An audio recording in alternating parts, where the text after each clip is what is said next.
मैं जब भी अपनी ज़िंदगी में उलझा हुआ महसूस करती हूँ तो हमेशा नेचर के पास चली जाती हूँ। कहीं हरियाली में जाकर बैठती हूँ या पानी के आसपास जाकर बैठती हूँ। और मैं जानती हूँ कि ये तरीका हम में से कई लोग अपनाते हैं। आप में से कई लोग हैं जो जब भी ज़िंदगी में उलझा हुआ महसूस करते हैं तो हमेशा नेचर के पास जा पहुँचते हैं। और नेचर चीज़ ही ऐसी है। सोचिए, अगर नेचर ना होता, ये प्रकृति ना होती, तो क्या किसी शायर को शब्द मिलते? क्या कोई कवि कविता लिख पाता? क्या कोई संगीतकार संगीत बना पाता? कुछ भी नहीं हो पाता अगर ये नेचर ना होता। और इसी नेचर को, इसी प्रकृति को संरक्षित करना, इसे बचाए रखना हम सभी की जिम्मेदारी है।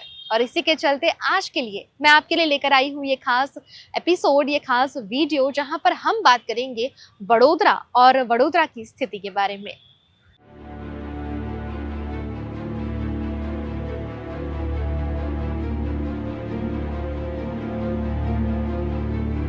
अब आप सोच रहे होंगे कि आज के दिन हम वडोदरा की स्थिति पर क्यों बात कर रहे हैं, तो इसकी वजह भी आपको बता देती हूँ।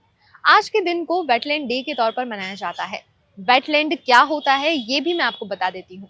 वेटलैंड यानी एक ऐसी जगह जहाँ पर गीली मिट्टी होती है। उस गीली मिट्टी के कई सारे फायदे होते हैं।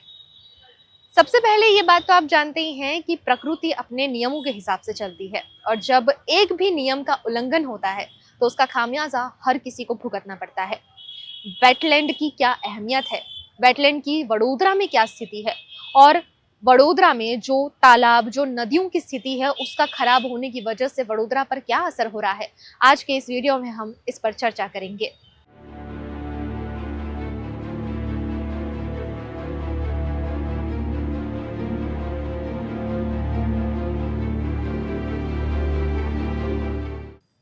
वडोदरा की स्थिति मुझे आप लोगों को बताने की शायद ज़रूरत नहीं है, आप सभी पहले से हर बात जानते हैं। लेकिन फिर भी एक कोशिश है हम सबकी कि आप तक वो दृश्य पहुंचाए जाएं, वो तस्वीरें पहुंचाई जाएं जिससे शायद कुछ लोग अनजान हैं। इस वक्त मैं आप पहुंची हूँ गोत्री तालाब पर, और अब आपको यहाँ का जो नज़ारा है वो मैं दिखा देती हूँ कि जो तालाब का सुंदर नज़ारा होता है, जो हम अक्सर किताबों में देखते आए हैं, जो हम इंस्टाग्राम पर देखते हैं, जो अलग अलग तस्वीरों में देखते हैं, उस तस्वीर को इस तस्वीर के साथ मैच कीजिए। कितना मैच होता है ना दोनों के दोनों? बिल्कुल भी नहीं। जानती हूं मैं कि यहाँ पर ये जो सारी तस्वीरें आप देख रहे हैं इस वक्त की, तालाब की जो हालत बना रखी है यहाँ पर लोगों ने, वो काफी बहुत ही ज्यादा दुखी कर देने वाली है। तालाब के किनारे पर आप आकर देखेंगे अगर, तो यहाँ पर बैठना आप लोगों के लिए मुश्किल हो जाएगा। और सबसे ज्यादा दुख की बात यह है कि वडोदरा शहर में जो सभी तालाब हैं, उन तालाबों के पास में मंदिर स्थित हैं। मंदिर स्थित होने के बावजूद अगर आप मंदिर के आसपास इतनी गंदगी देख पा रहे हैं, तो फिर आप लोगों को अपने ऊपर सवाल उठाने की बहुत ज्यादा जरूरत है। तालाब में गटर का पानी भी फ्लो हो रहा है। इसके अलावा आपको अलग अलग जगह पर, थोड़ी थोड़ी जगह की दूरी पर कचरे नजर आ जाएंगे। जब आप तालाब के पास खड़े होंगे तो आपको गंदगी महसूस होगी, जो स्मेल है वो पता चलेगा कि यहाँ पर कितनी बदबू आती है और कितनी खराब स्थिति इस तालाब की इस वक्त है। वडोदरा शहर संस्कारी नगरी, कला नगरी के नाम से जाना जाता है, और सही में वडोदरा शहर बहुत ही संस्कारी है। इसका सबसे बेहतरीन उदाहरण मैं आपको अभी दिखा देती हूँ। मेरे पीछे इस वक्त आप देख लीजिए, जो जिस तालाब पे मैं खड़ी हूँ वहाँ सामने मंदिर है, और इसलिए मंदिर के आसपास आप जो है मदिरा पान ऐसा कुछ भी खाना पीना नहीं कर सकते हैं। और इसीलिए यहाँ के जो संस्कारी लोग हैं, उन्होंने मंदिर से थोड़ी ही दूरी पर यहाँ पर अपना कार्यक्रम सेट किया था, जिसका जो सबूत है वो यहाँ पर छोड़ गए हैं। और जाहिर सी बात है, क्योंकि मंदिर यहाँ पर है इसलिए मंदिर के आसपास तो पी नहीं सकते, इसलिए यहाँ पर ये जो अलग सी सीढ़ियां हैं उस तरफ लोगों ने पीना वगैरह करके जो ग्लासेस हैं वो वहीं पर फेंक दिए हैं। हम अपनी श्रद्धा से दान धर्म करते हैं और समझते हैं कि हमें पुण्य मिलेगा, लेकिन वो दान धर्म का क्या हो रहा है ये दृश्य भी आपको देखने जरूरी है। यहाँ पर जो चीजें आप चढ़ाते हैं, उस भगवान की किताबें, भगवान की पुस्तकें यहाँ पर किस हालत में पड़ी है वो तो आप देख ही रहे हैं। और साथ साथ तालाब की जो हालत है, जहाँ पर आप फूल चढ़ाते हैं, नारियल चढ़ाते हैं, जो भी चीजें चढ़ाते हैं, उसका पूरा जो चीजें हैं उसका पूरा खामियाजा जो है तालाब को भुगतना पड़ रहा है, और तालाब में जो जीव जंतु हैं उनको भुगतना पड़ रहा है। माता रानी की चुनरी से लेकर छोटी छोटी सारी चीजें, जो फूल हार, जो भी चीजें आप चढ़ाते हैं श्रद्धा के नाम पर, वो श्रद्धा का क्या हो रहा है वो आप अपनी आंखों से देख लीजिए। यहाँ पर कई लोग पिंड दान के लिए भी आते हैं, और उसी दौरान ये सारी चीज़ें चढ़ाई जाती हैं, इन सभी का दान किया जाता है। और ये सब हम इसलिए करते हैं ताकि पुण्य मिल सके, मोक्ष मिल सके। बहुत सारे हमारे मन के भाव होते हैं, लेकिन वो भाव क्या सच में सही साबित हो रहे हैं, ये भी समझना बहुत ज़रूरी है। जब हम किसी समस्या पर बात करते हैं तो अक्सर बातें प्रशासन पर आकर अटक जाती हैं, सरकार पर आकर अटक जाती है कि आखिर वो कोई कदम क्यों नहीं उठा रहे हैं। लेकिन जब आपको सुविधाएं दी जाती हैं और फिर भी आप उस सुविधाओं का इस्तेमाल ना करें तो आप बेवकूफ़ कहलाते हैं। यहाँ पर मंदिर के पास में ये जो कलश आपको बड़ा सा दिख रहा है, ये कलश इसीलिए रखा गया है ताकि जो भी आप चढ़ाना चाहते हैं, जो दान वगैरह करना चाहते हैं, उन सारी चीज़ों को आपको इस कलश में रखना होता है, डालना होता है। लेकिन इसके बावजूद जब आप ये गंदगी के दृश्य देख रहे हैं तो कई सारे सवाल सिर्फ प्रशासन पर, सिर्फ अथॉरिटी पे नहीं खड़े होते हैं, ये सारे सवाल एक बार अपने ऊपर भी उठाने जरूरी हैं।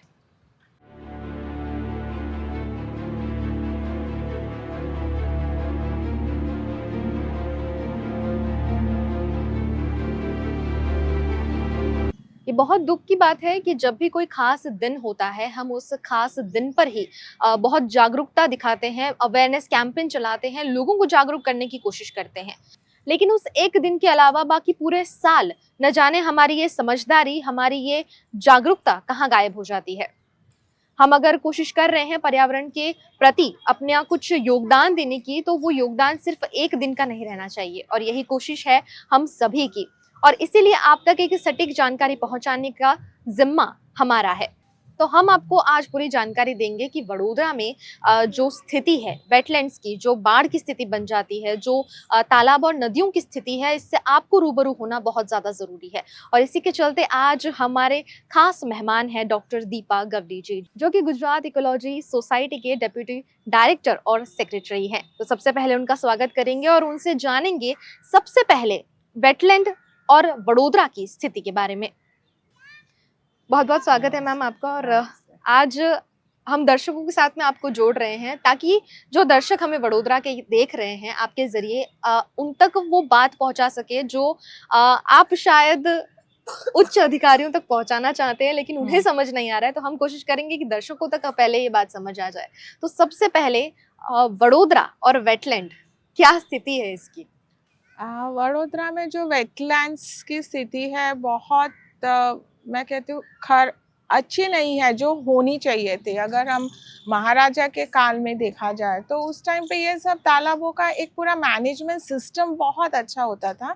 एक पूरा कम्युनिटी रहती थी जो इन तालाबों को संरक्षण करती थी, उनका साफ सफाई रखती थी, और क्योंकि उनका उसमें स्टेक होता था, जैसे मछली उद्योग करते थे उन लोग, तो उसके चलते मछली है, लोटस फार्मिंग है, ट्रैपा जो अपने कोटू बोलते हैं, तो ये सब इसमें फार्मिंग होता था। उसके चलते ये लिंकेज रहता था, मतलब लोग तालाबों को अपना ही समझते थे। और एक इश्यू, और प्लस एक इसका जो था पीने के पानी का, वो एक बहुत इम्पोर्टेंट जरिया था, क्योंकि वडोदरा पहले एक सेमी एरिड कंडीशन में आता है जहाँ पे इसका जो रेनफॉल है वो 800 mm तक था एवरेज। 800 अभी 10 साल से बढ़ गया है, 1000 के ऊपर चला गया है, वो एक दूसरी बात है। पर पहले जो ये तालाबों का जो था एक स्रोत था पानी के, और लोग इसमें नहाते थे, फिर अपने ढोर जो भी है कैटल, उसकी भी इसी में ही सब, पूरा वो एक part and parcel of the community था। पर जब हमारे घर में टैप आ गया या घर में 24 घंटे पानी आने लगा, तो धीरे धीरे लोग तालाबों से दूर हो गए, और जब ये दूरी बढ़ती गई तब ये तालाबों का एक जो इम्पोर्टेंस था वो कम हो गया है। इसलिए अभी आप देख ही रहे हैं कि तालाब में कितना कचरा पड़ा हुआ है। तो पहले जो फिशिंग कम्युनिटी थी वो देखती थी कि कोई कचरा ना डाले। मेरे को याद है जब मैं सैम्पलिंग के लिए जाती थी, तालाबों का स्टडी मेरा पिछले 15 साल से चल रहा है, तो हम कुछ भी पानी का सैंपल भी लेते तो आके पूछते थे क्या कर रहे हो, क्या है, और बोलता है मैंने बोला कैसे साफ रखते हो, बोलता हम यहाँ पे किसी को कुछ भी अंदर डालने नहीं देते, क्योंकि वो मछलियों के लिए हानिकारक होती थी। तो ये जो चीजें हैं तो हम लुप्त हो गए। अभी जो चल रहा है दौर वो ब्यूटिफिकेशन, कि हम इसको ब्यूटिफाई कर दे, चारों तरफ वॉकिंग ट्रेल रख ले और मजे उठाए। पर जब तक आप तालाब को साफ नहीं रखेंगे तब तक इसका वो जो प्राइमरी इम्पोर्टेंस वो भी खत्म होगा। सेकेंड, एक इम्पॉर्टेंट चीज है, तालाब एक स्पंज जैसे होती है। स्पंज आप समझते हैं, अगर एक्स्ट्रा पानी हो तो वो नीचे खींच हाँ। लेता है। जैसे हम अगर सूसागर तालाब में देखें तो वहाँ पे 4 रिचार्ज वेल्स है, और वो रिचार्ज वेल्स एक्सपोज हो गई थी। वो ब्यूटिफिकेशन प्रोसेस में जब उन्होंने पानी कम किया था, चारों वेल्स रिचार्ज वेल्स थी। तो वो रिचार्ज वेल्स भूजल को, एक्वीफर्स जो है भूजल को रिचार्ज करती है।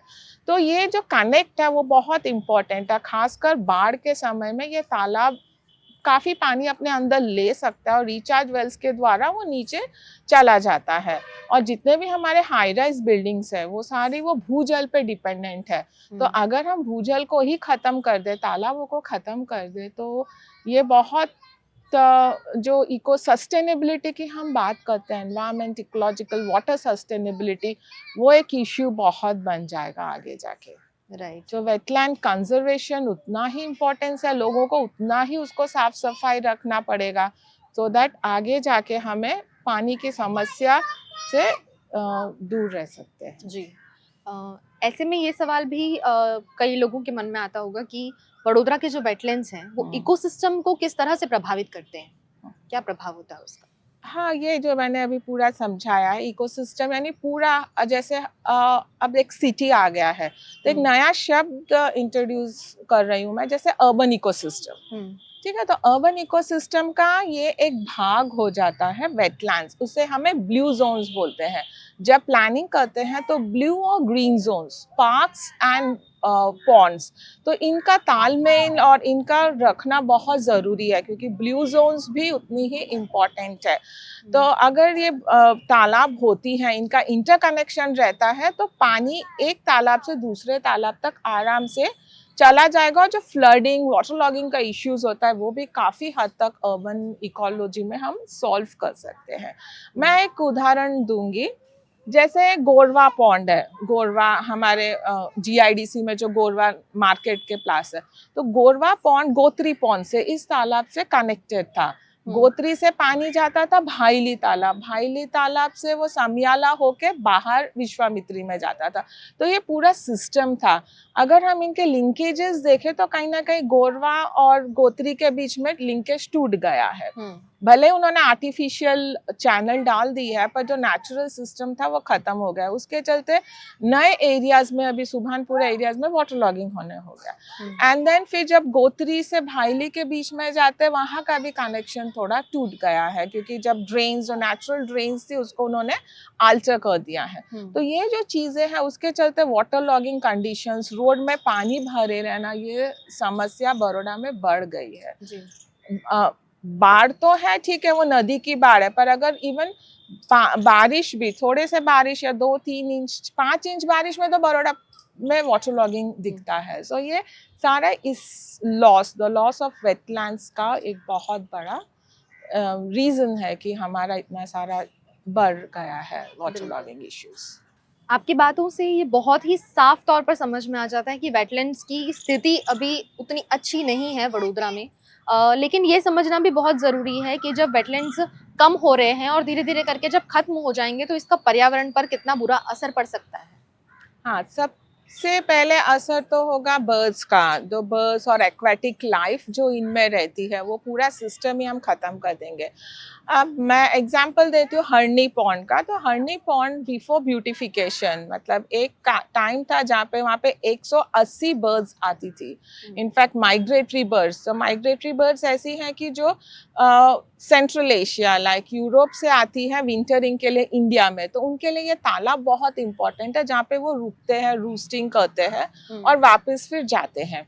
तो वैसे हरनी में एक टाइम पे 180 दिखी गई थी, और अभी जब हमने लास्ट ईयर स्टडी किया, सिर्फ 26 बर्ड्स है, और वो भी लोकल बर्ड्स, माइग्रेटरी तो आते ही नहीं है। सो ये एक कंजर्वेशन, अगर हम उसको बड़े पैमाने में देखें तो बर्ड्स के कंजर्वेशन का एक इश्यू आएगा। सेकेंड रहेगा ग्राउंड वाटर। अब ग्राउंड वाटर हमने स्टडी किया है, तो जैसे मांजलपुर वार्ड में काफ़ी तालाबें थी, उनको बंद कर करके उन्होंने जैसे ही बिल्डिंग्स खड़ी की हैं, तो अभी वहाँ पे भी टीडीएस बढ़ गया है। नॉर्मल पानी का टीडीएस 500 है, तो मांजलपुर में 1400 तक पहुँच गया है, और उसके साथ सैलिनिटी इनक्रीज यानी खराशपन बढ़ गया है। तो जब ये सारी इश्यूज आएंगी, वो आगे जाके आपके हेल्थ को इम्पैक्ट करती है, जैसे किडनी प्रॉब्लम्स है या तो फिर घुटनों का दर्द है, ये इश्यूज बढ़ जाएंगे। सो एनवायरनमेंट ऑब्वियसली वो ह्यूमन हेल्थ पे लास्ट में जाके रुकेगा। सो वो एक इश्यू है कि हम पहले वेटलैंड्स को अच्छी तरह बचाएं ताकि रिचार्ज करे पानी को, एंड आगे ही पानी, water is a main thing. मतलब इवन हमारा शरीर भी 90% पानी से ही बना हुआ है, तो अगर पानी ही नहीं रहेगा ठीक से तो आप सोच सकते हैं कितना सारा हेल्थ इश्यूज आ जाएंगे। इस दुनिया में जितनी भी चीज़ें हमारे आसपास मौजूद हैं उसका कोई ना कोई असर सीधे सीधे हमारी ज़िंदगी पर ज़रूर पड़ता है, और उसका बहुत ही बेहतरीन उदाहरण दीपा जी ने आप सभी के सामने रख दिया है। जैसा आपने कहा कि वेटलैंड्स धीरे धीरे करके खत्म हो जाएंगे तो किस तरह की परिस्थितियां हमारे सामने आ सकती हैं, ऐसे में लोगों को अवेयर किस तरह से किया जा सके ये तो हम आखिर में जानेंगे, लेकिन पहले मैं ये जानना चाहूंगी कि क्या इस स्थिति को लेकर कोई नीति या कोई पहल लागू की गई है? हाँ, वेटलैंड एक्ट बना है 2017 में, जहाँ पे हर एक विलेज और हर एक सिटी के पॉन्ड्स को नोटिफाई करना है। Ministry of environment and forest की तरफ से पूरा नोटिफिकेशन जाहिर है। तो इसको अगर हम नोटिफाई करेंगे तो उसका पूरा बाउंड्री लिमिट्स, उसका जो कैचमेंट एरिया है, उसमें सारे डिटेल्स देनी होती है, कितना उसका एरिया है, स्टेक होल्डर्स कौन कौन है। तो वो नोटिफिकेशन तो है पर उस पर अमल अभी तक नहीं हुआ है। इनफैक्ट तो गुजरात ने अभी रिसेंटली ही वेटलैंड अथॉरिटी बनाई है, सो अभी देखना है वो आगे 3 साल में क्या काम करते हैं। तो वो एक है, वेटलैंड रूल्स है, रेगुलेशंस है, पर उस पर अमल करें बहुत कम है। जब वडोदरा में ये सारे काम होते हैं, हमने तालाबों की स्थिति देखी, और आप भी जब भी कहीं नदी जाते होंगे, किसी तालाब किनारे जाते होंगे, तो आप देखते होंगे स्थिति को अपनी आंखों से, बहुत बुरा महसूस होता होगा कि ये सारी चीजें जो हमारे लिए भगवान ने दी है एक तोहफे के तौर पर, और उसे अच्छे से संजोए रखना ये हमारी जिम्मेदारी है, लेकिन क्या हम अपनी जिम्मेदारी को निभा पा रहे हैं? उसके लिए कई लोगों को जागरूक करना पड़ रहा है। ये खुद में अपने आप में बहुत ही दुख की बात है कि आपको जागरूक करना पड़ रहा है, आपको खुद को इस बात का एहसास नहीं है। तो मैं ये जानना चाहूंगी कि लोग जो हमें देख रहे हैं उन्हें हम किस तरह से अवेयर कर सकते हैं? छोटी छोटी स्टेप्स है। कभी आप आते हैं तालाब में तो सपोज कोई पूजा अर्चन कुछ भी होता है तो आप उन चीजों को तालाब में ना डालें। मतलब जैसे अभी ठीक है, गणपति का एक अच्छा हो गया, कोविड के बाद से उन्होंने विसर्जन घाट सेपरेट कर दिया, तो अभी वो पीओपी पोल्यूशन उसमें नहीं आ रहा है, वो एक अच्छी बात हो गई है। और दूसरा, लोगों को और भी जैसे पूजा अर्चन करते हैं तो खुद का जो सामान है वो तालाब में ना डाले। सिर्फ थोड़े से शास्त्र के हिसाब से उसका पानी भले उन चीजों में लेके वापिस यहाँ पे पूरा गार्बेज रहता है, बिन्स रहती है, उसमें डाल दे। तो वो लोगों तक समझना पड़ेगा, क्योंकि वो कल्चरल एस्थेटिक्स पे आ जाता है। तो जब कल्चर आ जाता है तो वो लोगों से ही ये सारी चीज़ें आएंगी। और अगर कुछ जाते हैं तो तालाब में कचरा ना करें। जैसे आप प्लास्टिक्स लेकर आते हैं, खाने की सामान लेकर आते हैं, तो वो भले ही छोटा तालाब हो, आपके गांव का तालाब हो या सिटी का तालाब हो, तो वहाँ पे इतना ध्यान तो हर एक सिटीजन को रखना पड़ेगा, एज एन सिटीजन अवेयरनेस और रिस्पॉन्सिबिलिटी बेसिकली। तो सिटीजन रिस्पॉन्सिबिलिटी के तौर पे आपको कुछ भी कचरा अंदर नहीं डालना है। सो अपने आप ही तालाब साफ रहेगा, और जब गंदगी नहीं रहेगी तो उसका यूट्रोफिकेशन, एक्चुअली तालाब में एक प्रोसेस होता है यूट्रोफिकेशन। जब हम प्लास्टिक और नॉन डिग्रेडेबल चीजें डालते हैं तो सड़ने लगता है, सड़ने से वो पानी भी स्मेल करता है और एक्वेटिक लाइफ को प्रॉब्लम कर देता है जी। तो अगर हम इन चीजों को ना डालें तो खुद ब खुद अपना इकोसिस्टम रिवाइव कर लेगा। पानी का एक अच्छा है, पानी और सॉइल का इंटरैक्शन से वो तालाब खुद ही अपने आप को जिंदा रख लेता है। सो वो एक सिस्टम बहुत अच्छा है। तो उसको अगर हम अच्छी तरह रखें, केयर ले, तो ऑब्वियसली वो रिटर्न नेचर हमें वापस देगा। पक्षियाँ देखने को मिलेंगी, बर्ड लाइफ वापस आएगा। तो कौन नहीं चाहेगा अच्छे अच्छे बर्ड्स घर। अगर हम देखने के लिए दूर दूर जाते हैं लोग, नल सरोवर, वडवाना, थोल लेक जाते हैं, तो ये बड़ौदा में भी आप आराम से इनका एंजॉय ले सकते हैं बर्ड। बहुत बहुत शुक्रिया मैम, और उम्मीद करेंगे कि ये सारी जानकारियाँ जो आप तक हमने पहुंचाई है, हमारे दर्शकों तक हमने पहुंचाई है, इसका सिर्फ और सिर्फ एक ही पर्पस है कि आप तक सटीक जानकारी भी पहुंचे और साथ ही साथ आप अवेयर भी हो जाएं। और जैसा मैंने शुरुआत में कहा कि सिर्फ एक दिन के लिए अवेयर नहीं होना है, इस बात को अपने जहन में बिठा लेना है कि आप जहाँ भी जाते हैं वहाँ अपनी ओर से जितनी कोशिशें आप कर सकते हैं उतनी कोशिशें कीजिए, गंदगी ना कीजिए और जितना हो सके लोगों तक भी ये मैसेज पहुंचाएं, लोगों तक ये वीडियो शेयर करें ताकि उन्हें भी इस पूरे टॉपिक के बारे में पता चले। कई लोग हैं जिन्हें वेटलैंड के बारे में नहीं पता होता है, कई लोग हैं जिन्हें वडोदरा की स्थिति के बारे में नहीं पता है। अभी बीच में जब बाढ़ आई तब कई लोगों को पता चला कि क्या स्थिति है वडोदरा शहर की, जिस वजह से ऐसे हालात बन जाते हैं। और ये सिर्फ बाढ़ की बात नहीं है, आगे भी कई सारी स्थितियां पैदा हो सकती हैं, कई परिस्थिति का सामना हमें करना पड़ सकता है अगर हम अभी सतर्क नहीं हो गए। तो ज्यादा से ज्यादा इस वीडियो को शेयर कीजिएगा और फिर से इसी तरह एक और मुद्दा लेकर हम आएंगे वीएनएम टीवी पर।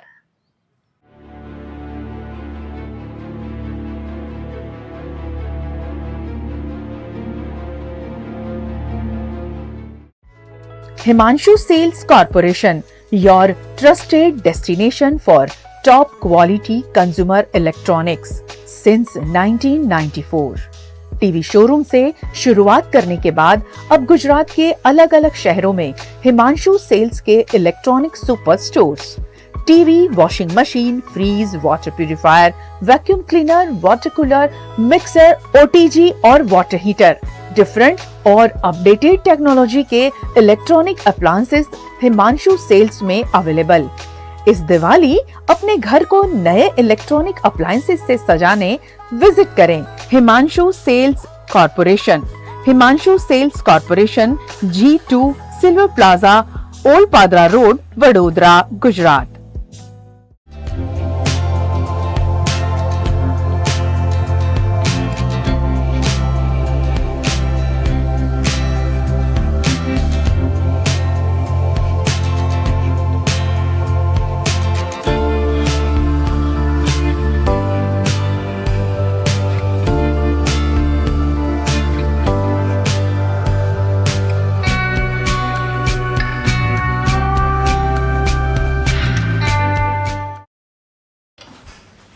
ठीक से साफ करो, ऊपर ऊपर से नहीं।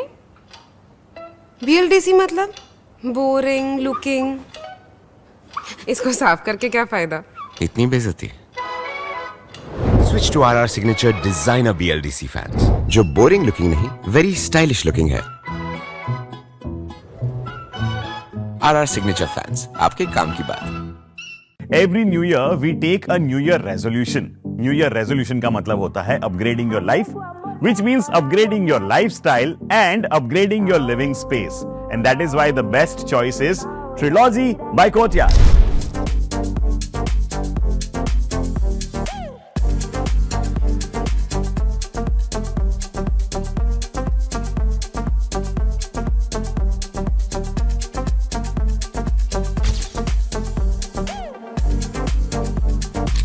Trilogy by Courtyard. Finest architecture, world-class amenities, and a great space to live. Come check it out. Paneri embroidery अब नए रंग रूप में। आप पानेरी पहुंचे हैं तो मानो आपकी सारी शॉपिंग हो सकेगी एक ही जगह पर। पानेरी में festive collection, casual collection, nightwear, innerwear के साथ अब ज्वेलरी, कई ब्रांड के कॉस्मेटिक्स, पर्स, परफ्यूम और बहुत कुछ। बच्चों से लेकर बड़ों के लिए बेहद खूबसूरत हर कलेक्शन। ट्रेडिशनल ड्रेस चाहिए या स्टाइलिश, पानेरी में सब कुछ वन स्टॉप वन डेस्टिनेशन। खुद के लिए खरीदना हो या दूसरों को गिफ्ट करना हो, पानेरी है सबसे best. Must visit Paneri embroidery, 10 Akota stadium road, Rajnagar society, Akota, Vadodara.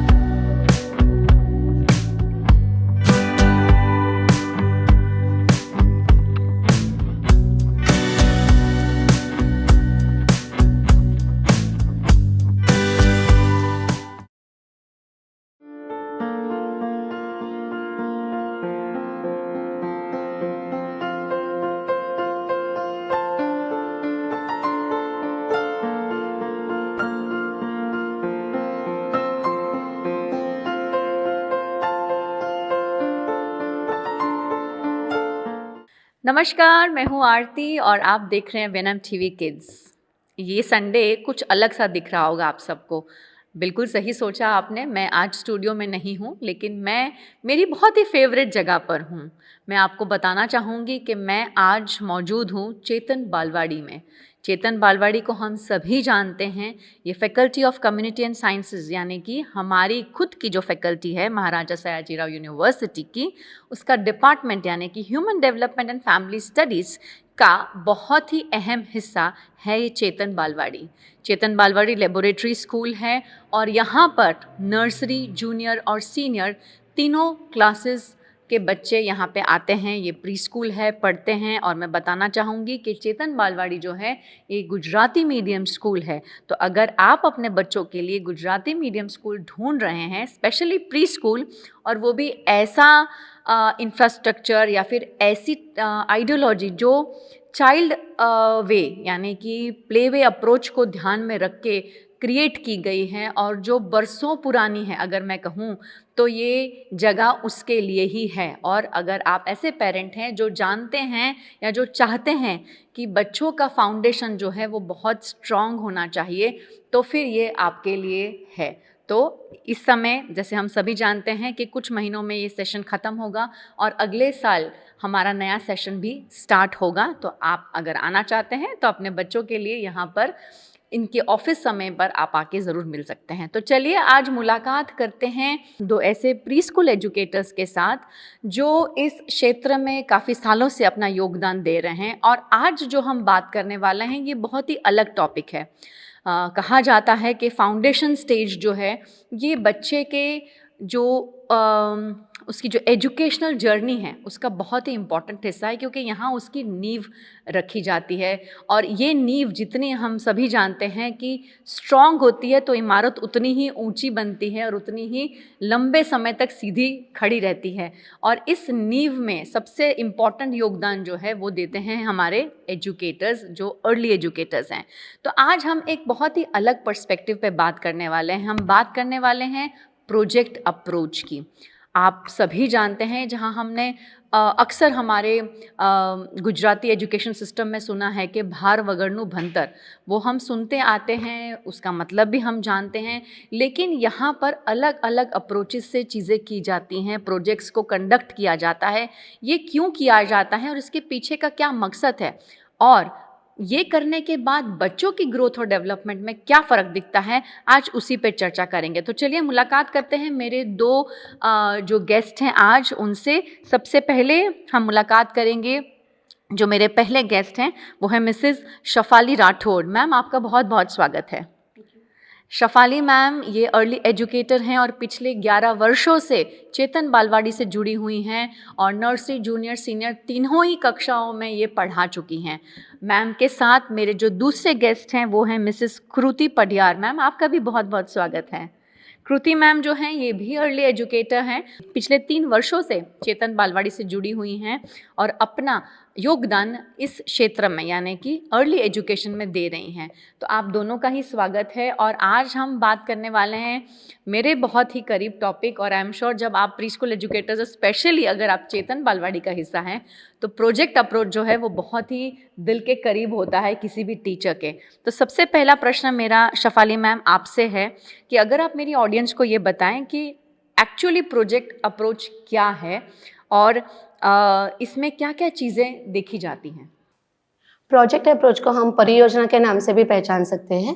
जैसे कि हम सबको पता है कि छोटे बच्चों को इन्वेस्टिगेट करना बहुत पसंद है। आसपास की दुनिया में कुछ ना कुछ ढूंढते रहते हैं, रिसर्च करते रहते हैं, कुछ ना कुछ उनको नया नया जानने में बहुत ही इंटरेस्ट रहता है। वही परियोजना मतलब वही है। हमारे जो छोटे बच्चे हैं उनको प्रोजेक्ट अप्रोच मतलब इन डेप्थ इन्वेस्टिगेशन, कोई पर्टिकुलर टॉपिक पर इन डेप्थ इन्वेस्टिगेशन करते हैं। जैसे कि आसपास की दुनिया में जैसे हम ले सकते हैं कि बच्चों ने किया कि चलो बॉटल, फ्लावर्स, चप्पल, जैसे कि सिंपल टॉपिक्स ले सकते हैं और उसके ऊपर हम इन्वेस्टिगेशन कर सकते हैं, मतलब छोटी छोटी एक्टिविटीज़। और ये प्रोजेक्ट अप्रोच बहुत लंबा चलता है, मतलब नॉर्मल जो क्लासेस में हम थीम्स लेते हैं, व्हीकल्स, कलर्स, उससे ज़्यादा वीक्स चलता है ये। और इसमें इन्वेस्टिगेटर्स बच्चे खुद ही होते हैं, बिल्कुल सही बताया मैम आपने, क्योंकि मैंने भी इस अप्रोच पे काम किया है और जब हम इंटर्नशिप के लिए बालवाड़ी आते हैं तब हम ये सभी चीज़ें सीखते हैं। और मैं आपसे कहना चाहूँगी कि ये जो अप्रोच जिनकी बात मैम कर रहे हैं, जिस प्रोजेक्ट की बात करते हैं, यहाँ पर एक थीम सिलेक्ट कर लिया जाता है और ये थीम जो है वो काफ़ी लंबे समय यानी कुछ हफ्तों तक चलता है। अप्रॉक्सीमेट जो है टाइमलाइन वो मैम हमें ज़रूर बताएंगे आगे चल के। बट जैसे मैम ने कहा कि इस पे इन्वेस्टिगेशन की जाती है, यानी कि बच्चों को खुली छूट है कि वो किसी वस्तु को लेकर क्या जानना चाहते हैं, उसके बारे में उनका करंट नॉलेज क्या है और उसके ऊपर से फिर आगे रिसर्च जो है वो क्या सीखना चाहते हैं, क्या देखना चाहते हैं, क्या महसूस करना चाहते हैं, क्या छूना चाहते हैं, क्या सूंघना चाहते हैं, वो सारी चीज़ें इस अप्रोच के अंडर होती हैं और ये बहुत ही डिटेल्ड तरीके से किया जाता है। और एक्चुअली जो इसका रिजल्ट है उसके बारे में भी मैम हमें बताएंगे, बहुत ही अमेजिंग होते हैं। तो चलिए बढ़ते हैं आगे कृति मैम आपसे और जानना चाहेंगे कि प्रोजेक्ट अप्रोच जो है जैसे कि मैं जानती हूँ कि इसे अलग अलग स्टेज में किया जाता है, पर थोड़ा सा अगर आप हमारी ऑडियंस को बताएं कि ये स्टेजेस क्या हैं और किस तरह से ये आप कंडक्ट करते हैं। प्रोजेक्ट अप्रोच के 3 फेज होते हैं। फर्स्ट फेज है आरंभ करना, शुरुआत। तो फर्स्ट हम बच्चों को पूछते हैं कि आपको किस विषय पे बात करनी है। तो बच्चे लोग बताएंगे मुझे रंग के बारे में, पानी के बारे में, दूध के बारे में, वो सब जानना है। तो फिर हम सारा ये जो विषय होता है वो हम नोट डाउन कर देते हैं। फिर हम उसमें से ही कुछ थीम अपने आप से ढूंढते हैं कि बच्चों के लिए ये अच्छा रहेगा, फिर ये अच्छा है, इसमें बहुत सारे रिसोर्स पर्सन, फील्ड ट्रिप, हम बच्चों को बहुत सारे एक्सपीरियंस दे सकते हैं। उस हिसाब से थीम नक्की होती है।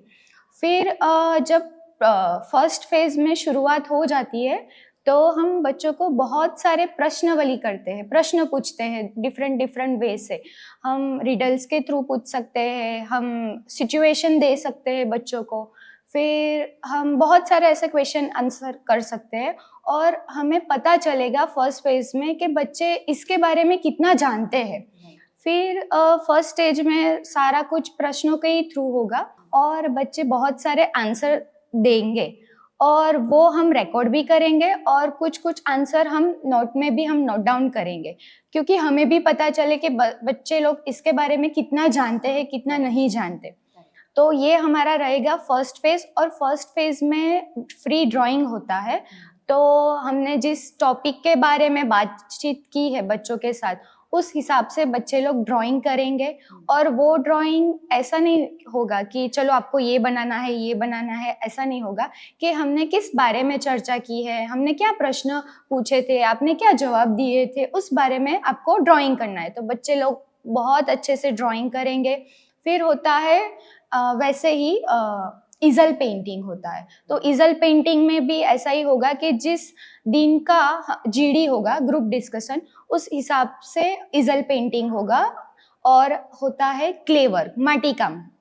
तो माटी काम भी ऐसा ही होता है कि हमने जो टॉपिक के बारे में बातचीत की है तो बच्चे लोग को भी उस टॉपिक के बारे में ही माटी काम करना है उनको। वो रहेगा फर्स्ट फेज। सेकेंड फेज में ऐसा है कि विषय के बारे में सारी जानकारी को एकत्रित करना है हमें।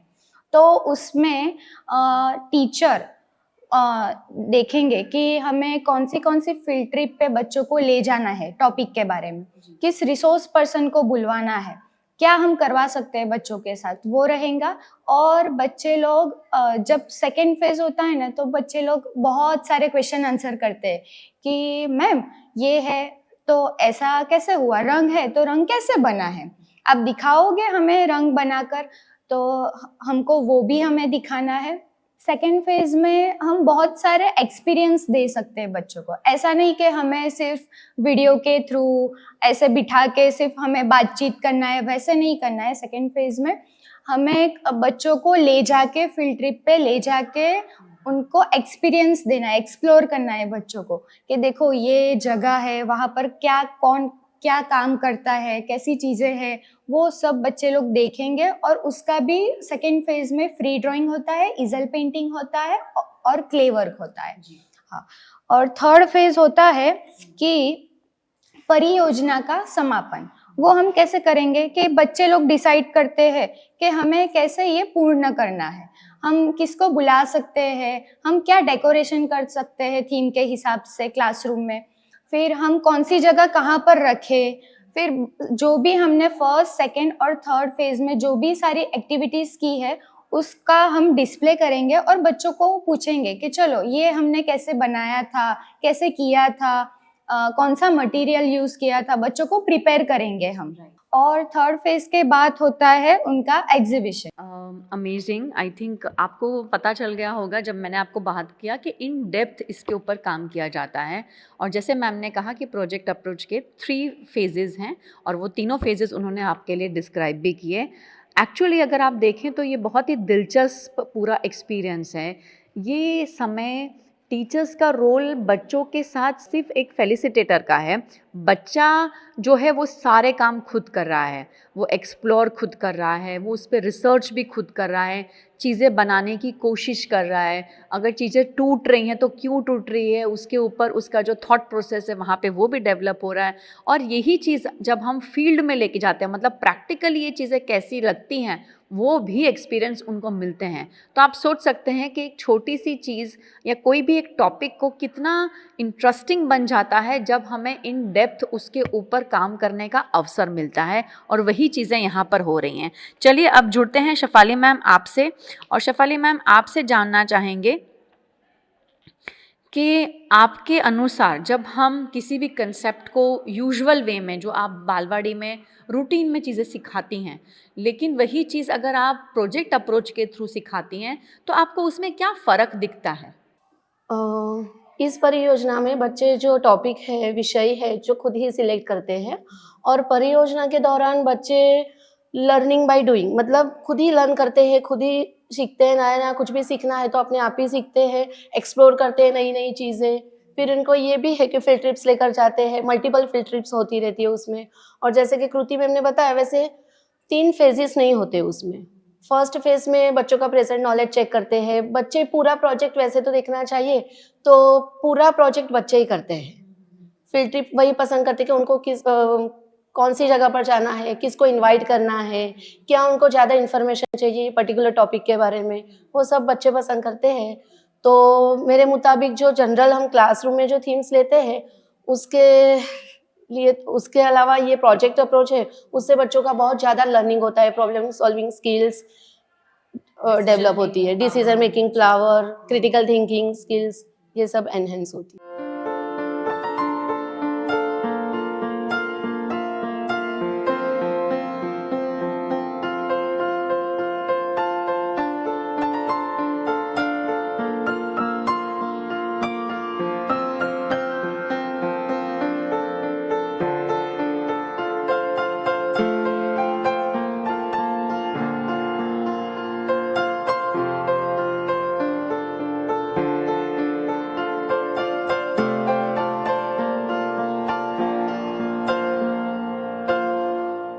आई थिंक बालवाड़ी की सबसे इम्पॉर्टेंट और बहुत ही खासियत ये है कि यहाँ पे आप देखेंगे तो बच्चों को खुद बहुत सारा फ्री स्पेस मिलता है उनकी क्रिएटिविटी दिखाने के लिए। अगर आप कुछ समय, मतलब बीच बीच में भी आप देखते रहेंगे, हम आपको झलकियाँ दिखाएंगे जो बच्चों ने काम किया है। और इस वर्ष का जो प्रोजेक्ट अप्रोच है उसका थीम एग्जैक्टली क्या था, अब उसके बारे में भी हम मैम से पूछेंगे। और ये जो प्रोग्राम है इनका, ये जो प्रोजेक्ट है, ये लगभग आई थिंक 3-4 हफ्तों से चल रहा है। और अब जो है इसका डिस्प्ले का समय आ गया है, एग्जीबिशन का समय आया है। और इसीलिए हम आप सबसे जुड़ रहे हैं बालवाड़ी को लेकर, ताकि आप जब पेरेंट्स हैं तब आई एम श्योर जो यहाँ बच्चे पढ़ते हैं उनके पेरेंट्स तो बहुत एक्साइटेड है, क्योंकि उनको पता है जब बच्चा घर जाके बातें करता है कि आज वो क्या नया सीख के आया, वो कौन सी फील्ड ट्रिप पे गया था, आज कैसा एक्सपीरियंस रहा। तो वो पेरेंट्स तो इसका बेसब्री से इंतज़ार करते हैं कि कब एग्जीबिशन आए और हम जाके देखें।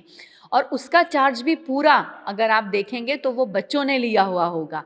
आप डिस्प्ले के लिए आएंगे तो बच्चे हैं, वो चीज़ें बताएंगे कि उन्होंने एग्जैक्टली वो चीज़ें कैसे की थी, उसमें क्या प्रोसेस था, वो बच्चे खुद ही समझाते हैं। और आई थिंक यही सबसे इम्पॉर्टेंट चीज़ है कि जब आप एक कंसेप्ट को इस तरह से सिखाते हो तो बच्चे को शायद वो रोट लर्निंग की ज़रूरत नहीं पड़ती है, क्योंकि वो सारे फेजेस से खुद गुजरा है, उसने खुद ही चीज़ों को एक्सप्लोर किया है, समझा है और फिर रजिस्टर किया है। तो जब भी कहीं नींद से भी उठा के पूछेंगे तो बड़ बड़ करके बच्चे बोल सकते हैं, क्योंकि कंसेप्ट क्लैरिटी जो है वो बहुत ही आई मीन एक्सीलेंट होती है जब इस तरह से प्रोसेस से बच्चों के साथ काम किया जाता है। जुड़ते हैं कृति मैम आपसे और जानना चाहेंगे कि ये जो प्रोजेक्ट अप्रोच है इसकी एग्जैक्ट टाइमलाइन क्या होती है, अगर आप बताएं, और इस वर्ष का टॉपिक क्या है, अगर आप वो भी बताएं। हमारा जो टॉपिक है वो सीनियर केजी का है ट्रेडिशनल आर्ट फॉर्म जी।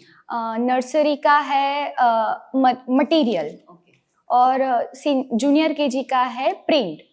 हाँ, और इसकी कुछ टाइमलाइन नहीं होती है, ये एज ग्रुप के हिसाब से होता है। जैसे कि नर्सरी में छोटे बच्चे हैं तो ऐसे वो कभी कभी बोर भी हो जाते हैं, क्योंकि ये थीम पूरा 1 हफ्ता के लिए चलता है, तो बच्चे लोग बोर हो जाते हैं, तो हम बीच में से भी स्टॉप कर सकते हैं। इसकी जो थॉट प्रोसेस है वो ऐसा है कि बच्चे लोग है ना, डींगली घर है, बाहर आउटडोर में रेती घर है, तो वो लोग वहाँ पर भी अपने थीम के हिसाब से वो लोग करेंगे। ऐसा नहीं है कि चलो हमें ड्राइंग करना है तो ड्राइंग ही करेंगे। कुछ बच्चे ऐसे भी होते हैं कि नहीं मुझे तो ड्राइंग नहीं करना है, तो हम कहेंगे कि तो फिर आपको क्या करना है, तो वो लोग बोलेंगे कि हमें ब्लॉक से करना है, तो हमें वो भी अपॉर्चुनिटी देनी है कि ओके आप ब्लॉक से करो। फिर कुछ बच्चे ऐसे भी होते हैं कि हमें कुछ भी नहीं करना, तो हम फिर उनको पूछेंगे कि आपको क्या करना है, ये सब मटेरियल है, इसमें से कुछ आपको करना है, तो वो लोग बोलेंगे कि हाँ हमें डिंगलीगर में ऐसे रोल प्ले करना है, तो हम वहाँ जा सकते हैं।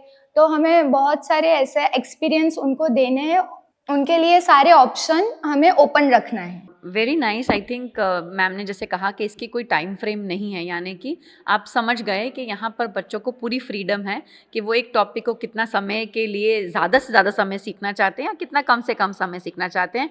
लेकिन बेस्ट चीज़ जो बालवाड़ी के बारे में मैं जानती हूँ और जो मैम लोग भी अग्री करेंगे कि यहाँ पे बहुत सारे इंडिजिनियस मटीरियल्स हैं। मतलब जो भी बच्चा एक्सप्लोर करना चाहता है वो कॉर्नर्स यहाँ पे क्रिएट किए हुए हैं और बच्चे को छूट है उस कॉर्नर में जाकर एक्सप्लोर करने की, अपना इमेजिनेशन जो है वहाँ पर उन चीज़ों के साथ यूज़ करके उसको प्रेजेंट करने की।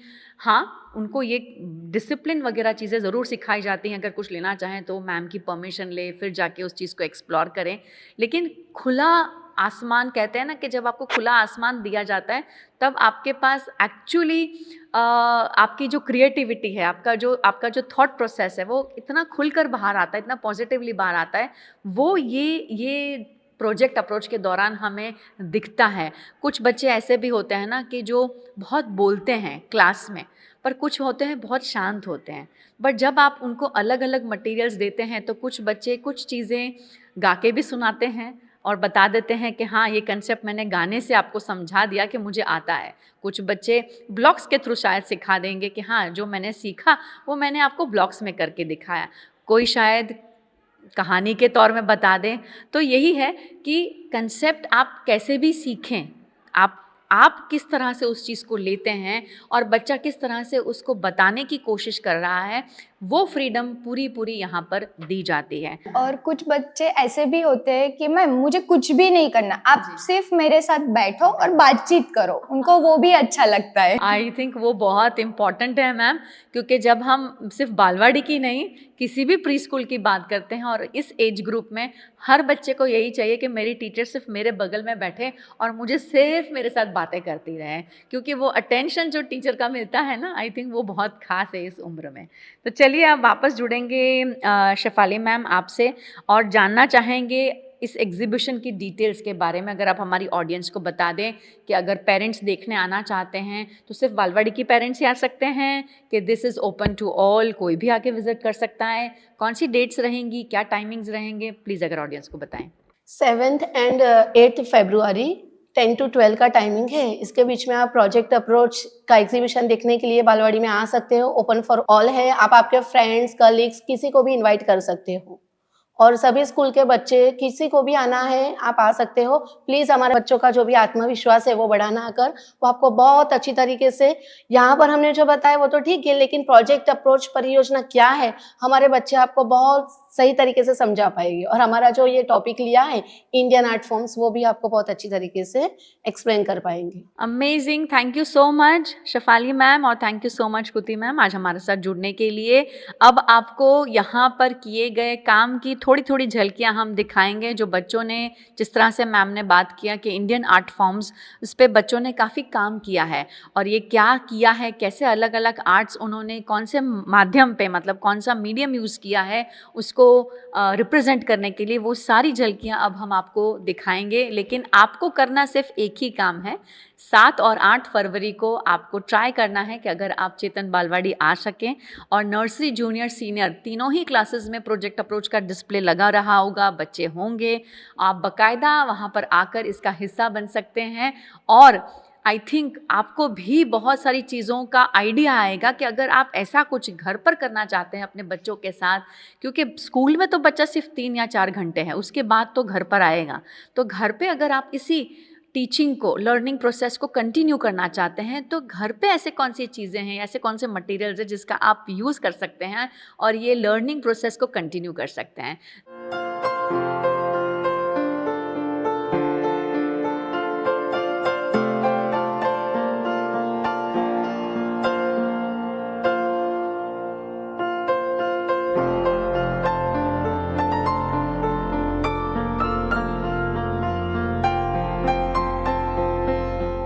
तो आप सभी का हमारे साथ जुड़ने के लिए बहुत बहुत शुक्रिया। VNM TV किड्स का YouTube चैनल है, आप इसे सब्सक्राइब कर लीजिए। ये वीडियो को लाइक और शेयर तो आपको करना ही है और उसके साथ साथ 7 और 8 फरवरी को चेतन बालवाड़ी आना है और एग्जीबिशन को अटेंड करना है। Thank you so much. Studying abroad is no more a dream, just a decision with Kanan International. Let's grow globally. Study in Canada. Choose from more than 95 colleges and universities. Study in USA. Choose from more than 250 universities. We provide expert coaching in IELTS and special batches for spoken English. Want to prepare IELTS or practice online? Visit www.kananprep.com. One-stop solution under one roof for studying abroad. Coaching, admission, visa and resettlement. Kanan International at Trident Complex, Risco Circle. Branch offices at VIP Road and Manjalpur. Call toll free number 1800-233-6699.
हमें लड़की पसंद है। कुंडली भी मिलती है भैया, काफी हॉट है। कोने कोने में हवा नहीं पहुंच रही। Switch to RR Signature Broadway fans with curved plates जो हवा पहुंचाए कोने कोने में। Feeling like a wow. RR Signature fans, आपके काम की बात।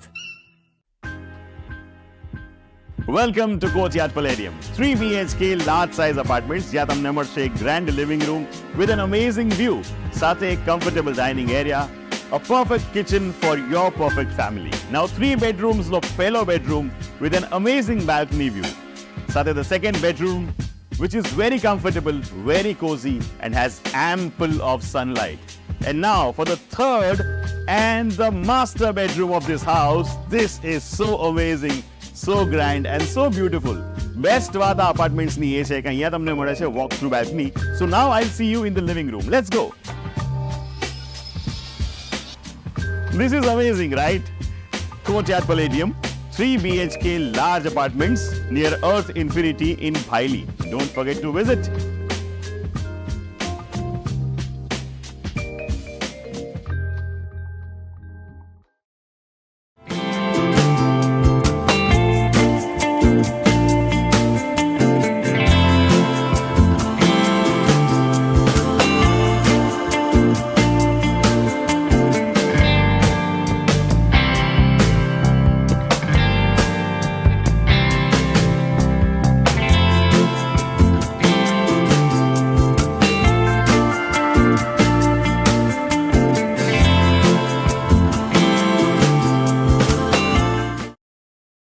नमस्कार, मैं सुहाली जैन और आप देख रहे हैं वीएनएम टीवी। क्या आपको पता है 28 फरवरी को छत्तीसगढ़ी सिनेमा में एक बड़ा बॉम्ब ब्लास्ट होने वाला है। अब आप सोचेंगे अरे सुहाली कौन से बॉम्ब ब्लास्ट की बात कर रही है, तो मैं वो वाले ब्लास्ट की बात नहीं कर रही हूँ, मैं कर रही हूँ छत्तीसगढ़ी सिनेमा के नए वर्जन की बात। जी हाँ, छत्तीसगढ़ में एक ऐसी फिल्म लॉन्च होने वाली है जो छत्तीसगढ़ी इंडस्ट्री को एक नया आयाम देगी और एक नई पहचान देगी। अपना सिनेमा 28 फरवरी को एक बहुत ही शानदार फिल्म रिलीज करने वाला है जिसका नाम है यादव जी की मधु जी। जी हाँ, ये फिल्म एक छत्तीसगढ़ी सिनेमा में एक अलग पहचान बन के सामने आएगी और आज उसी सिनेमा के बारे में हम बात करेंगे, अपना सिनेमा, और जो फिल्म रिलीज होने वाली है उसकी स्टार कास्ट से बात करेंगे। तो हमारे साथ जुड़ी हुई है इस फिल्म की स्टार कास्ट रोहित, वैष्णव जी और वैष्णवी जैन। तो चलिए मैं ज्यादा देर नहीं करूंगी, आपको मिलाऊंगी इसकी स्टार कास्ट से। रोहित और वैष्णवी, आपका वीएनएम टीवी के स्टूडियो में स्वागत है और आपको बहुत सारा कॉन्ग्रेचुलेशंस। आपकी फिल्म रिलीज होने वाली है, सभी ने बहुत ज्यादा वेट किया है इस फिल्म को और फाइनली 28 फरवरी को वो छत्तीसगढ़ में रिलीज होने जा रही है। तो कैसा लग रहा है आप लोगों को? सबसे पहले थैंक यू सो मच आपका बुलाने के लिए हम लोगों को। बहुत अच्छा लग रहा है। ऑब्वियसली हम दोनों की पहली फिल्म है ये और पूरी तैयारी से हम लोग आए हैं और बेसब्री से हमको भी इंतजार है 28 फरवरी का। और वैष्णवी, आप कैसा फील कर रहे हो? सबसे पहले तो थैंक यू कि आपने ऐसा कुछ अरेंज किया जिससे हम आपसे बात कर सके और मेरे को बहुत खुशी हो रही है कि हमारी पहली मूवी फाइनली 28 फेब को आ रही है। और वैसे आप लोगों की क्या ये फर्स्ट मूवी है, क्योंकि आप लोग काफी यंग हैं और जो फिल्म जैसा उसको फीडबैक मिल रहा है वो भी काफी मस्त है। सब लोग आपके जो गाने हैं उसे शेयर कर रहे हैं, मतलब एक गाना तो आपका वायरल भी हो गया है। तो क्या आप लोगों के एक्सपीरियंस कैसा रहा इस फिल्म को लेकर? ओवरऑल एक्सपीरियंस तो बहुत ही ज्यादा अच्छा था और बहुत टाइम हम लोगों ने इस पे दिया है। तो लगभग 1 साल हो गया फिल्म को और गाने भी आपने जो बताया कि हाँ अभी लोगों को बहुत पसंद आ रहे हैं। सबने यही बोला कि कुछ नया सुनने को मिल रहा है इस बार छत्तीसगढ़ इंडस्ट्री में और आगे भी है गाने और भी आने वाले हैं 4-5 गाने। बाकी एक्सपीरियंस बहुत ही अच्छा था। अलग अलग शूट लोकेशन पे शूट किया हम लोगों ने और छत्तीसगढ़ के कल्चर को ध्यान में रखते हुए कि इसको भी प्रमोट करना है। तो क्या रोहित आपकी फर्स्ट फिल्म थी ये? नहीं, जर्नी तो काफी लंबी है। एक्चुअली मुझे पिछले 10 साल से लगभग मैं इस लाइन में हूँ। इसके पहले मैंने थिएटर किया है काफी साल, लगभग 10 साल हो गए। 2014 से अलग अलग थिएटर ग्रुप्स में भोपाल के और बिलासपुर के भी तो यहाँ काम किया है और इसके पहले एज एन एडी भी मैं मुंबई में काम कर चुका हूँ लगभग 2 साल पहले। लॉकडाउन के बाद फिर प्रॉपर अभी यहीं रहना हो रहा है। वैष्णवी, आपके करियर की बात करें तो आपने कब से शुरुआत की थी? मैंने भी 2022 से ही स्टार्ट किया है, जब मेरे ही कांकेर शहर में मिस कांकेर हो रहा था तो मैंने मॉडलिंग से ही स्टार्ट किया अपना जो भी है।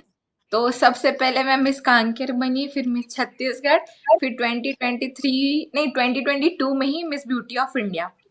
फिर ऐसे 2-3 एल्बम ही किए थे, फिर सर ने मुझे एल्बम से ही देखा, फिर चालू हो गया एक्टिंग करियर। तो जब आप लोगों को पता चला कि आपको आदिल खान सर की फिल्म में काम करने का मौका मिल रहा है, तो आप लोगों को कैसा फील हुआ?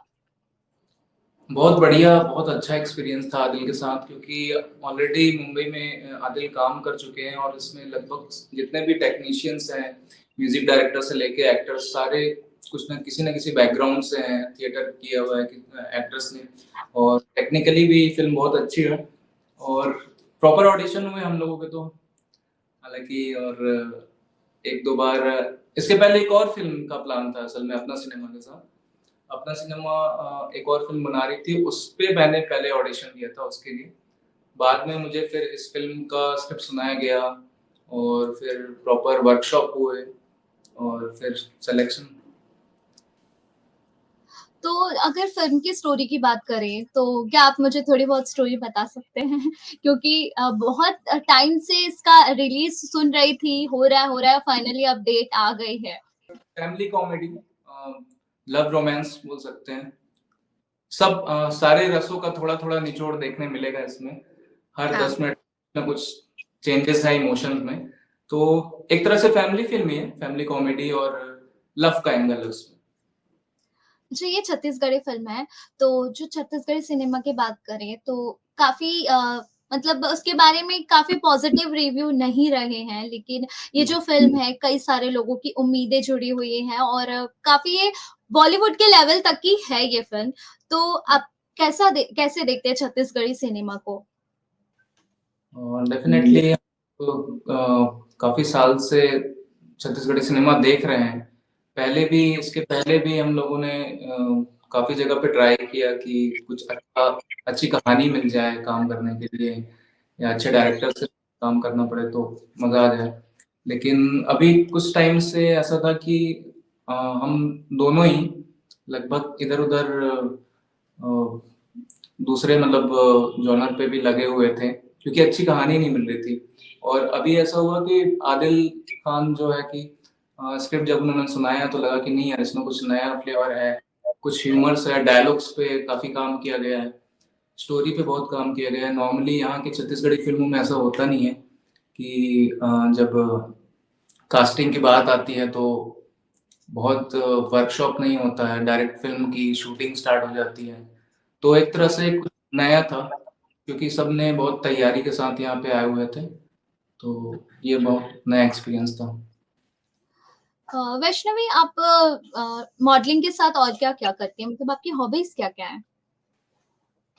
हॉबीज तो डांसिंग है और बात करना तो बहुत पसंद है। मुझे बात करके लग रहा है आपको बात करना बहुत पसंद है। अच्छा वैष्णवी, आप प्रॉपर छत्तीसगढ़ से हो? हाँ, मैं छत्तीसगढ़ कांकेर से ही हूँ। तो आप लोग जैसे छत्तीसगढ़ी फिल्म है, उसमें छत्तीसगढ़ी बोली होती है, तो आप लोगों को उस चीज़ में दिक्कत नहीं आई? क्योंकि जैसे रोहित आप बता रहे हो कि आप मुंबई में थे, फिर आपको छत्तीसगढ़ी बोली में कुछ प्रॉब्लम नहीं आया कि डायलॉग्स वगैरह बोलने में? डायलॉग डिलीवरी उसका अलग ही टोन हो जाता है थोड़ा।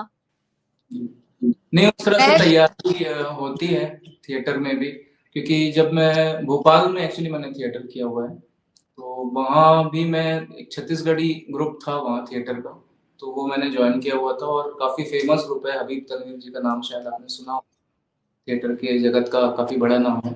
तो वहाँ पे जी, तो वहाँ मैंने करीब 3-4 साल काम किया है और वहाँ जो बाहर के लोग आते थे, हरियाणा से, बिहार से, यूपी से, वो लोगों के मन में मैंने देखा कि इनको छत्तीसगढ़ी सीखने की काफी ललक है और मैं उस चीज से दूर भाग रहा हूँ, तो क्यों ऐसा, मतलब मुझे बड़ा गिल्ट फील हुआ और वापस से फिर मैंने बोला कि नहीं, अपने रूट्स की ओर वापस जाना चाहिए और अपने कल्चर को सीखना चाहिए। तो तैयारी है, अगर आप मन छत्तीसगढ़िया में उठिया सकत हो तो हम बात कर सकत हन, कोई दिक्कत नहीं है। मैं वैसे तो बचपन से छत्तीसगढ़ में रह रही हूँ, लेकिन वो बोली मेरे मुँह में नहीं आ पाई। थोड़ा बहुत बोल लेती हूँ, बट प्रॉपर मुझे नहीं बनती। और मैं तो बस्तर से हूँ, तो छत्तीसगढ़ी तो मोर पूरा मुंह में ही है, मैं फटाफट छत्तीसगढ़ी बोल लेती हूँ, एकदम चटपट वाला। पहचान है वैष्णवी। एक आध डायलॉग हो जाए छत्तीसगढ़ी में। जब मैं अपन पापा ले बोलती हूँ कि पापा ते मोर कहीं भी शादी करा दे, अब होगी इस वाला। अच्छा, आपकी फिल्म का नाम है यादव जी के मधु जी, तो आप जी। लोगों का ओरिजिनल नाम क्या है फिल्म में? मेरा कैरेक्टर नेम है उसमें विक्रम विक्रम और यादव। मेरा चारुलता। आपकी फिल्म का नाम है यादव जी के मधु जी। जी। तो वो फीमेल में मधु कहाँ है? और एक्चुअली इस फिल्म का सरप्राइज ही यही है कि यादव जी के आपको मधु जी कौन है? के लिए आपको स्क्रीन देखने आना पड़ेगा। मैंने पकड़ लिया। तो अच्छा, आप लोगों ने फिल्म की है, साथ में काफी टाइम दिया होगा, तो आप लोग इस फिल्म में मेन लीड पर हो, तो ऐसा कभी हुआ नहीं कि आप लोगों की लड़ाई हो गई हो, कोई ठीक से डायलॉग ना बोल रहा हो, या फिर कुछ चीजें होती है, आदत होती है, जैसे सेट पे लेट पहुंचना, बार बार प्रैक्टिस करने के बाद भी ठीक से डायलॉग डिलीवरी ना होना, तो ऐसा कोई है आप लोगों की मेमोरी जो हाँ, बहुत झगड़ा हो गया हो आप लोगों का? ऐसी तो काफी सारी है। स्टार्टिंग में जब हम पहली बार मिले तो एक्चुअली में हम लोग के बीच वो बॉन्डिंग नहीं आ रही थी और बहुत काफी डायलॉग्स थे, काफी सीन थे ऐसे कि उसमें स्क्रीन पे वो चीज नहीं दिख रहा था हमारे डायरेक्टर को। तो फिर बार बार वो रीटेक भी हुआ। कुछ सीन ऐसे हुए कि आज जो शूट होने थे वो 4 दिन बाद हो रहे हैं क्योंकि वो बॉन्डिंग स्क्रीन में दिख नहीं रही है। तो ऐसा भी हुआ है। और झगड़ा तो बहुत ही हुआ है क्योंकि ये थोड़े से सीरियस आधे चुपचाप से वाले हैं और मैं धड़धड़ा के कुछ भी बोल देती थी। अगर तो मेरे को गुस्सा था तो मैं तुरंत बोल ही देती थी कि नहीं हो रहा है भाई आपसे, करो करके। अच्छा, सबसे ज्यादा मिस्टेक कौन करता था? रीटेक्स तो ऐसे हमारे बीच शायद ज्यादा नहीं हुए हैं। हमारा हाँ। वर्कशॉप ज्यादा हुआ है हम लोग के बीच। फिर जब हम तैयारी करके आते थे तो फिर वो टेक फाइनल होता था। वैसे रीटेक बहुत हुए हैं फिल्म में। मेरे तो करीब 15 रीटेक्स हुए हैं। एक मम्मी के साथ मेरा सीन है फिल्म में, जो मेरी मम्मी का रोल करी है, तो उनके साथ मेरा 15 टेक्स हुआ था जस्ट फॉर वन आंसू। ओह माय गॉड, भाई आंसू लाना सबसे कठिन है। मुश्किल काम है। हाँ। वो बोल नहीं अच्छा, सकते, कभी तुरंत भी आ सकता है और कभी फिर बहुत टाइम लग जाता है। अच्छा, आप लोगों ने आदिल खान के साथ काम किया है। वैसे तो वो काफ़ी जॉली पर्सन है, लेकिन जब वो अपने काम में डूब जाते हैं, तो वो बहुत सीरियस हो जाते हैं। तो आप लोगों के साथ कुछ ऐसा हुआ कि उन्होंने कुछ ज़ोर से चिल्ला दिया हो और आप लोगों को काफ़ी खराब लग गया हो? नहीं, वैसे तो सर अभी तक मतलब जितना भी हम लोग काम किए एक भी बार नहीं चिल्लाए। भले एकदम शांत हो जाते थे कि मतलब फ्रस्ट्रेटेड है इंसान, समझ आता था, लेकिन हम चुप हो जाते थे और सामने बैठा के गलती बता देते थे और कैसे ठीक करना है वो भी बता देते थे। लेकिन ऐसे चिल्लाए विल्लाए या गुस्सा कभी नहीं किए। नहीं कि चलो बढ़िया है। और वैष्णवी, आपके साथ ऐसी कोई मेमोरी है जो इस फ़िल्म के दौरान आपने एक्सपीरियंस की हो और वो लाइफ़ टाइम आपके साथ रहेगी? बॉन्ड, क्योंकि मैं जैसे बिलासपुर गई मेरे को बिल्कुल भी नहीं पता था कि ये जो 5-6 लोग से मैं मिलने वाली हूँ वो मतलब सिर्फ जान पहचान नहीं, एक फैमिली जैसे बन जाएंगे करके। और अब कभी भी मैं बिलासपुर गई तो ऐसे अनजानों की तरह कहीं नहीं भटकने वाली। मेरे पास ऐसा है कि अब एक दोस्त है और उनका घर भी है मेरे पास। तो हाँ, एक रिश्ता है जो प्योर है अब और हमेशा लाइफ टाइम के लिए है। तो फ़िल्म की शूटिंग कहाँ-कहाँ हुई है? बिलासपुर में ही, और कोटा। आसपास मतलब बिलासपुर के आस-पास ही शूट हुआ है। जी, कोटा, रतनपुर, अमरकंटक और ऐसे 4-5 लोकेशन है।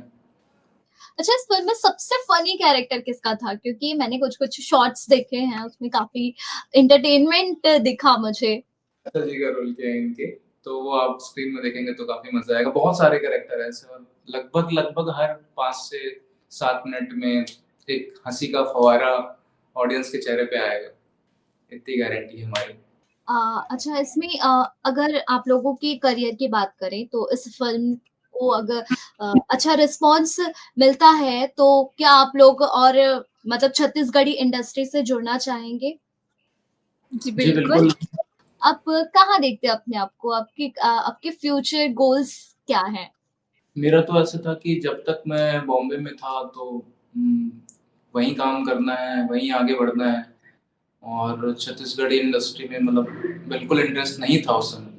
बट अभी सर्कमस्टेंसेस ऐसे हो गए घर के भी कि मैं वापस जा नहीं सकता। और फिर मैंने यही देखा कि छत्तीसगढ़ी इंडस्ट्री भी बहुत ग्रो कर रही है, और पिछले कुछ सालों में गानों में भी जो बदलाव आया है वो देखा जाए तो बहुत बहुत ज़मीन आसमान का अंतर है पहले के मुकाबले। तो फ़िल्में भी अभी अच्छी लग रही है, और सबसे ज़्यादा इसमें कंट्रीब्यूशन देखा जाए तो ऑडियंस का भी है, कि अब लोग इंटरेस्ट ले रहे हैं देखने के लिए छत्तीसगढ़ी फ़िल्म। तो डेफ़िनेटली जितना भी अच्छा काम आया, अच्छे राइटर्स आए, अच्छे डायरेक्टर्स आए, तो हमें भी काम करने में बिल्कुल बहुत अच्छा लगेगा। तो आप लोगों का जो छोटे-छोटे क्लिप्स थे वो काफ़ी शेयर हो रहे हैं और आप लोग वायरल हो रहे हैं, तो आप लोगों के साथ ऐसा कभी हुआ है कि आप बाहर गए हो और लोग बोल रहे हो, अरे वो देखो इस फ़िल्म के हीरो-हीरोइन जा रहे हैं, सेलिब्रिटी वाली फीलिंग आ रही होगी। तो वो कुछ एक्सपीरियंस आपका शेयर कर सकते हैं आप? फैन्स तो इनके ज़्यादा हैं, तो ये ज़्यादा कुछ बताएँगे। नहीं, वैष्णवी वो आप तो वो बात की बात है, लेकिन हमारे कांकेर में ही जब अगर 14 फेब को मूवी आ रही थी, उसके प्रमोशन के लिए हम गए थे हमारे कांकेर मेले में पहले तो। दोनों के दोनों, जहाँ हम चिल्ला रहे थे यादव जी के मधु जी, यादव जी के मधु जी करके। तो हम लोग बता रहे थे कि हम लोग आपसे कनेक्ट होना चाहते हैं, हमारी एक मूवी आ रही है यादव जी के मधु जी। तो उसी टाइम सब पब्लिक अपना रिस्पांस देना चालू कर दिए थे कि है भाई तुमन हीरो हीरोइन है, तुम्हार नया पिक्चर आवा थे, एक ठन फोटो ना, एक ठन फोटो। ऐसे करते करते सब अपने आप आते चले गए और हम फोटो खिंचाना चालू कर दिए। तो उसके बाद सबको लोगों का नजरिया भी बदलते चले गए कि सब ऐसे ऐसे देखना चालू कर दिए। तो हाँ और 1-2 लोगों ने ऑटोग्राफ भी लिया। हाँ, हम लोग के पास पेन भी नहीं था, और एक बच्चे जो ऑटोग्राफ देने मतलब लेने आया था, वो हम लोग को पेन भी दे के गया, है ना? तो मतलब एकदम सेलिब्रिटी बनने की बस थोड़ी-सी देरी है। 28 फरवरी के बाद आप लोग पूरा जो छत्तीसगढ़ी सिनेमा है, वो सारे लोग आपको जानने लगेंगे और जो पब्लिक है, वो आपकी फैन बन जाएगी। तो वैष्णवी आपका क्या है, मतलब आपके ड्रीम्स क्या हैं? तो जैसे कि ना मोर एक ठन सपना तो पूरा हो जाई जब मैं अपन आप ला बड़े पर्दा में देखूं अपन परिवार के साथ। कावा कि मोर बचपन से दिली तमन्ना रही से कि मैं एक डांसर बन सको। मोला 12वीं के बाद मन खैरागढ़ भेज दे तो मैं नाचना सीख सको करके, लेकिन नहीं भेजी। जैसे सबके घर में रहते नाच वाच के का करना है ऐसे वैसे, तब वैसने वैसने करके मोला एक ठन सपना लेल तो मार दिन, लेकिन एक्टिंग वाला ला नहीं कर पाई। ओकर काबर की मैं मोला बाहर भेजिन पढ़ाई करे पर वहां से मैं टॉप करके आ गई। फिर मैं क्यों अब मोला जो करना है ना मोला करेल दो करके। और गनीमत ऐसे ऐसे अपॉर्चुनिटी मिलते गिस कि घर वाले मोला भी लगिन कि नहीं जो बिट्टी करत है वो सब सही है, बोला करन देथन। यही तो एज है, यही तो टाइम है जब वो कर सकत है, बाकी तो नहीं करवा सकन करके। फिर होते चले गए सब। मैं अपन खुश हूँ कि मैं जो राह में चलत हूँ मैं मुझे सक्सेस मिलत जाते करके। तो आपकी फ़िल्म जो है यादव जी के मधु जी, उसके लिए वीएनएम टीवी की ओर से आपको बहुत सारी शुभकामनाएँ और बहुत सारी ब्लेसिंग्स। धन्यवाद। जल्दी से आपकी फ़िल्म रिलीज़ हो, लोगों को अच्छा-अच्छा रिस्पॉन्स मिले और जो आप लोगों की जो सारे ड्रीम्स पूरे हो। और इस फ़िल्म से आप लोगों की तो उम्मीदें जुड़ी ही हुई हैं और कई लोग हैं जिन्हें छत्तीसगढ़ी सिनेमा से दूर होते जा रहे हैं। वो कहते हैं ना वो मिट्टी खींच के ले आए, ऐसा हाँ। कुछ हम लोगों ने किया है। तो सब लोगों की बहुत उम्मीदें जुड़ी हुई है। कई लोग हैं जो छत्तीसगढ़ से बाहर जाते हैं फ़िल्म इंडस्ट्री में जाने के लिए, लेकिन वहाँ सक्सेस नहीं हो पाते। लेकिन आप लोगों के ज़रिए उन्हें एक मैसेज मिलेगा कि लोग आएँ और अपनी शहर में रह के वो उस लेवल का काम दिखा सकें जो वो चाहते हैं। तो बहुत सारा कांग्रेचुलेशंस आपको और थैंक यू धन्यवाद। टीवी से जुड़े। और लास्ट में आप अपने फैंस को क्या मैसेज देना चाहोगे, वो बस क्लियर करते हैं।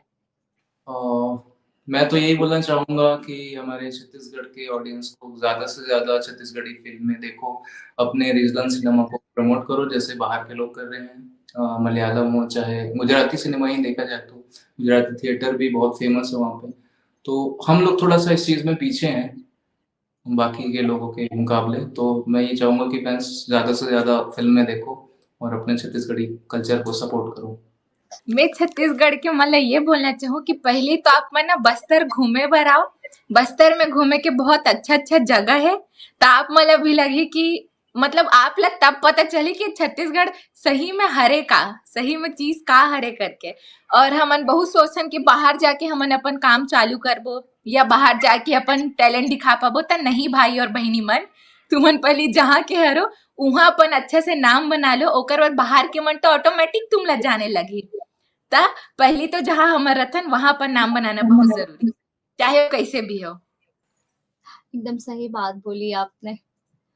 चलिए थैंक यू और बहुत सारा आपको शुभकामनाएं। धन्यवाद एकदम दिल। तो ये थे हमारे जो यादव जी के, मधु जी के कास्ट, और ये 28 फरवरी को आ रहे हैं आपसे मिलने के लिए आपके नजदीकी सिनेमा घरों में। तो छत्तीसगढ़ी फिल्म है भाई, जल्दी से इसके टिकट्स बुक कर लीजिए और 28 फरवरी को देखना ना भूले अपने नजदीकी सिनेमा में यादव जी के, मधु जी। और अगर इनको आप सपोर्ट करना चाहते हैं तो ये वीडियो ज्यादा से ज्यादा शेयर करें, लाइक करें, कमेंट करें और अपने छत्तीसगढ़ की जो बोली है उसे बोलते रहें, काफी मीठी बोली है।